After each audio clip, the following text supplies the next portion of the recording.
Hi, I'm Dustin Abbott, and I'm here today to give you my standard review of the new Samyang AF Autofocus 12mm f2. Now, back in 2014, I did a review of the manual focus version of this lens. It was released back at that point. That review has been extremely popular, and I think the lens itself has been extremely popular in that there are relatively few wide angle / wide aperture lenses for APS-C. And this is a lens that is designed for Sony's E-mount APS-C. And while, because E-mount is shared with full frame, you can mount it on a full frame camera. As you can see here, it doesn't cover the full frame image circle. And so it's a little bit, it can cover a little bit wider than the APS-C crop, but this is really a lens that is designed for APS-C. And if you want a full frame equivalent, Samyang does have an 18mm f2.8 in their tiny series that is a similar lens on a number of levels, except for designed for full frame. And yes, this lens is an 18mm equivalent. Now today we're doing the standard review, and if you want a deeper dive, check out the definitive review instead. This lens does come with a nice carrying case. It has a lens hood, and it even has some weather sealing and retails at a price of $399 US, which, by the way, is exactly what the older manual focus lens. So we've gained a lot of features along the way here and some improved performance. And we haven't been charged anything more, even, 7 or 8 years down the road. So kudos to Samyang for delivering a strong value. This is a nice complement to an excellent APS-C lens that we saw earlier in this year, which is the Tamron 17 to 70mm f2.8.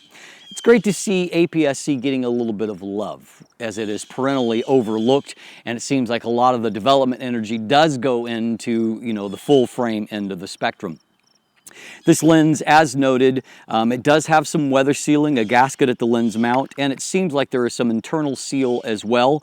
The lens itself is nice and lightweight, only 213 grams. So surprisingly, it's just a little bit lighter than what the manual focus lens was. It is right under 60 millimeters in length. It is 70 millimeters in diameter, and it has a 62 millimeter front filter thread. 62 millimeters is not the most common. You can easily use a step-up ring to 67 millimeters if you have more filters in that kind of range. The one downside to the included lens hood is that because there's a taper towards the front where the lens bayonet is, it doesn't quite fit on there to reverse for storage. And so for storage, you're just going to have to keep it in that fixed position. It's not a big deal here, mostly because the lens hood is not huge, and of course the lens itself is nice and compact. And so at the end of the day, you still have a really compact package. A little bit of a different lens profile here than the older manual focus. It had a much slimmer barrel, and then it just flared out at the front to even a wider 6-7 millimeter front filter thread and a wider overall diameter. And so this lens it has technically a narrower diameter, but it's squatter in its overall physical design. The manual focus ring itself has a new kind of diamond pattern on it. A little bit of a different look compared to older Samyang lenses. Even the red ring has been redesigned to what they call the hidden red ring, kind of a more discreet. This is a very understated design, but I think it's going to age well. It's just nice and clean. And the manual focus ring works well, seems to be pretty close to linear in operation. There are no switches on the outside of the lens, nothing else there. That's of course par for the course with other lenses in this same class, even from Sony itself. And so we're basically not losing anything here. And the fact that you're getting the more advanced feature like weather sealing is certainly a welcome addition. This lens does come with Samyang's linear stepping motors for the autofocus, and autofocuses very, very well. Autofocus is very smooth, very fast, very quiet. Let's take a look at my video focus pull test to give you an idea.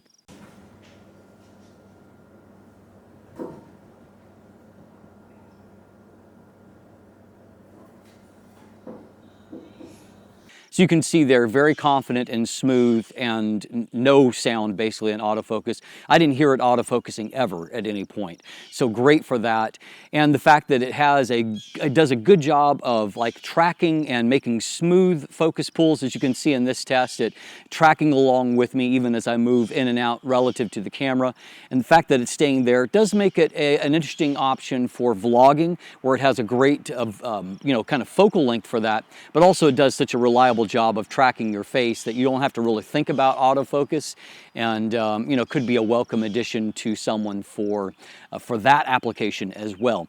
This is a focal length, obviously, that translates well for landscapes. It could work well for architecture and street, a variety of wide-angle purposes. And I think that vlogging and general video use is certainly a useful application there as well. It's a great lens to throw on a gimbal, by the way. Because it is so compact, it means that you're never going to be knocking or impeding anywhere on your gimbal, so it allows you to do more of the creative shots, where you're doing a full 360-degree rotation. You can't do that with every lens, just because of the reality of the physical size. And so it's nice that you have that option here.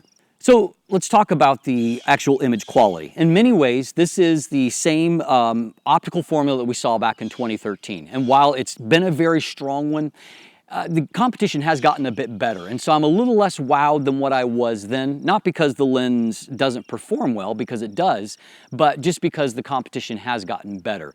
And so a few of those things, I do think that there is some improvements. For one thing, I noted that when it comes to distortion in vignette, if I used the correction profile for the original manual focus lens, it actually overcorrected the barrel distortion and left me with a bit of pincushion distortion. So I think that they've managed to improve distortion a bit in the optimizing of the lens. There's a very mild amount of a linear barrel distortion that corrects well, only about a 5 or 6 to correct, and without any kind of waviness left over. And so making it not a bad architecture or street lens for that reason. And in these shots of the bridges, you can see that the lines are nice and straight. There's no correction that's been done there. Vignette's a little bit heavier, about 2.5 stops in the extreme corners, and I used around a +60 in Lightroom and the amount to correct for it and move the midpoint all the way over to the left to allow it to spread in. And it does a fairly good job of correcting. Of course, we'll see an automatic lens profile in the future to help to correct for that.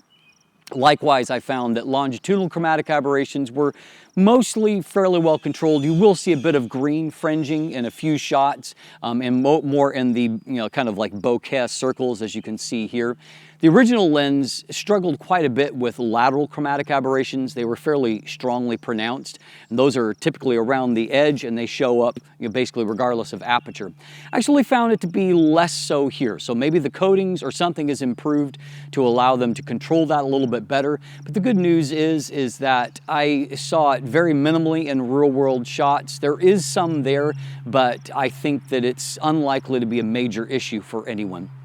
In terms of the sharpness, we see from the MTF charts that the lens is quite sharp in the center, good in the mid-frame, drops off a bit in the extreme corners. That's pretty much what I saw in my real-world applications and in my chart test. And so acuity is not off the charts, but contrast and resolution are quite good, with a bit of a drop-off in the extreme corners. And as you stop on down, improving at f2.8, by about f4 getting good, by f5.6 to f8 is where you're going to get your peak results across the frame.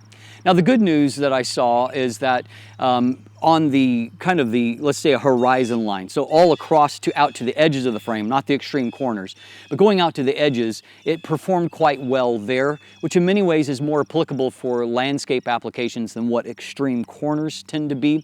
And so I think that most people will be happy with image sharpness at most given apertures. And I particularly noted that at close to medium distances, the lens was quite sharp. When you're using in those compositions, you're more in the center 2/3 of the frame anyway, and so I saw really strong results there. The lens doesn't allow you to get like super close, and so it has a 0.10 times magnification level, but the upside is that close-up performance was quite good. And the fact that you have a wider maximum aperture than average allows you to get a little bit more of a, defocused background. And the bokeh can be good if your ratio of your distance to your subject is close and then your distance from the subject to the background is fairly big. Bokeh looks really nice and soft. If you have more in that transition zone, like you see on this, the moss on this tree trunk, you'll see a little bit of that jitteriness, that nervousness, where the bokeh is a little bit busier.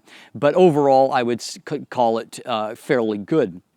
At the end of the day, you're buying this lens more for other reasons than that. One final thing that I'll say relative to all of this is that they've increased the number of aperture blades in the iris, which is a welcome improvement, mostly because, not so much about the circular shape of the bokeh, that does help with that, but more importantly, I found that the previous lens had somewhat unattractive sunburst, sunstar effects with its 6-bladed aperture. In this case, we go to a 7-bladed aperture, and I like the sunburst effect much better, and it's going to be, to me, it's a strength now rather than a weakness. Finally, the lens is touted and has always been touted as a strong astrophotography option, and it certainly is that. Very low amounts of coma. It has a wider maximum aperture than most. Sony's only lens covering this focal length is a 10 to 18 millimeter f4 zoom. So obviously this has 2 full additional stops of light gathering potential. That makes a big difference for shooting the night sky. Star points are crisp across the frame. It's just a really good lens for that application. It's a good lens in general, a very, very useful one, and its compact size makes it an easy lens to add to your travel kit or when you want to travel light and you want a nice wide angle of view. So extremely welcome addition here, and I hope this is the beginning of many more such lenses from Samyang for APS-C shooters who, don't really have a lot of amazing options, and I think this is now a very good one for you, particularly at that, very balanced price point of $399 US. I'm Dustin Abbott. If you look in the description down below, you can find linkage to my full text review. You can also find linkage there to an image gallery, check out some photos from the lens. There is linkage there to check out my merch if you want to get some lens-themed gear, some Let the Light In gear. Check that out. There's also linkage there to follow me on social media, to become a patron, sign up for my newsletter. And of course, if you haven't already, please click that subscribe button right here on YouTube and make sure to ring that bell so you get notifications when new content drops. Thanks for watching. Have a great day and let the light in.